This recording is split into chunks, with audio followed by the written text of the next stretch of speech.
Okay, today we're going to talk about the pillar of leadership number 9, Simon Peter, building Rocky, sculpting a leader. I was struck when I was reading this. What a beautiful Bible study it was. Wow, wow, wow. And I could see so much of myself in this Bible study.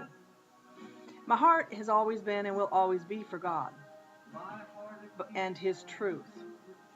And what God has showed me that even in my wayward days, I always wanted to know the one true God. But no matter where my journey took me, He never left me.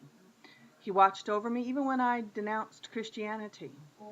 He didn't denounce me. I can go back and tell people things that I know He was still orchestrating because he knew who I was and what He saw.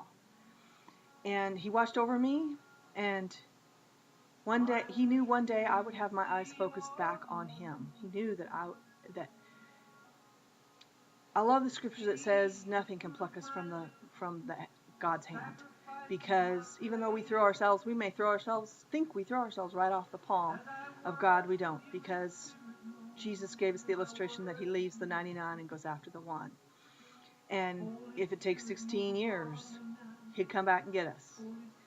And He knew one day my eyes would be focused on Him, and that the heart I have that's pure for Him would be one that He wanted to change.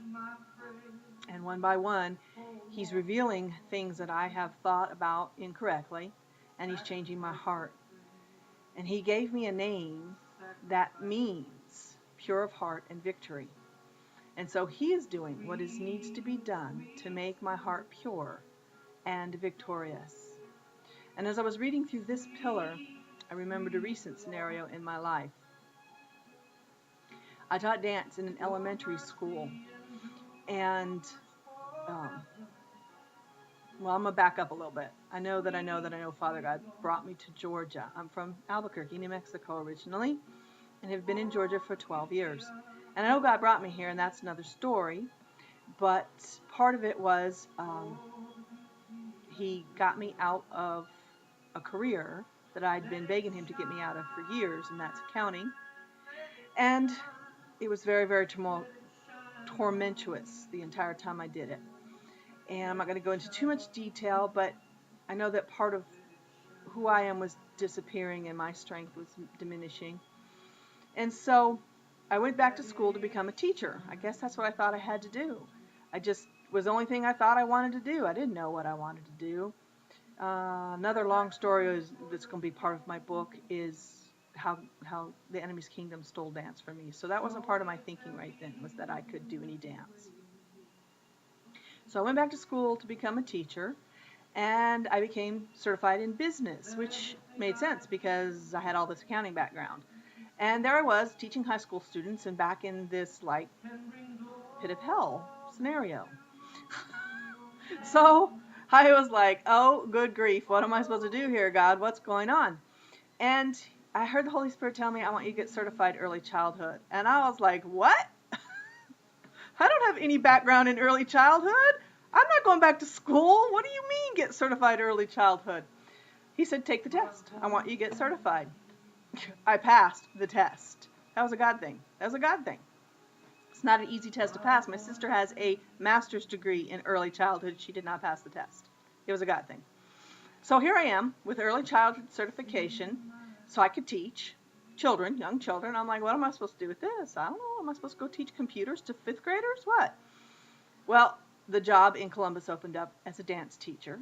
I applied for it, and turns out the one thing that was the one requirement, didn't matter how much dance background I had or what I wanted to do with dance, it was that I had to be certified early childhood. I was like, oh, cool, God's ordained this one.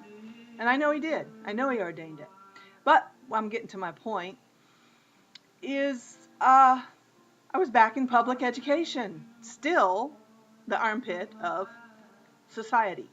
I don't believe in a public education, and it was not a grand time. There were things I loved about it. I loved teaching the children dance, the children that wanted to learn dance. But there were so many other things that I'm not going to go into here that just was like, oh, good Lord, you brought me here. I'm doing the best I can. This is not for me. I cannot do this. It's going to kill me. And I could tell that in my body that I was going to probably end up dead. So I left. I gave my resignation, finished out my contract, and left. And I was in my prayer time, and I said, God, what was that about? Seriously. I mean, I know you brought me there. What was it about? And our God is so sweet. His soft, sweet voice said, we had to get it out of your system. I was like, oh, I get it. I can be hard-headed and think I got to do some stuff. And so, volumes and volumes I could write, and probably will eventually, about all this stuff. But my heart intentions were good. I wanted to serve God. I wanted to do what I love, to serve God. And he needed to get some stuff out of my system. And even more than that, he continues. He is continuing to get stuff out of my system. And he's bringing me to a place of waiting on him. And he's bringing me back to a place of knowing what my calling is. And that because it's my calling, he's going to open the doors and he's going to do it. And he created me to dance. And so that is where he's moving me into. And I'm really, really excited to know that he's going to get all the glory as he heals my body, he restores my strength, he renews my mind, and the things that he has that's going to manifest in my ministry will be activities of dance that glorify him. That's all it's about, is that he's going to get all the glory. So, in this Bible study, it obviously brought out a lot for me to think about and be glad about and confirmed.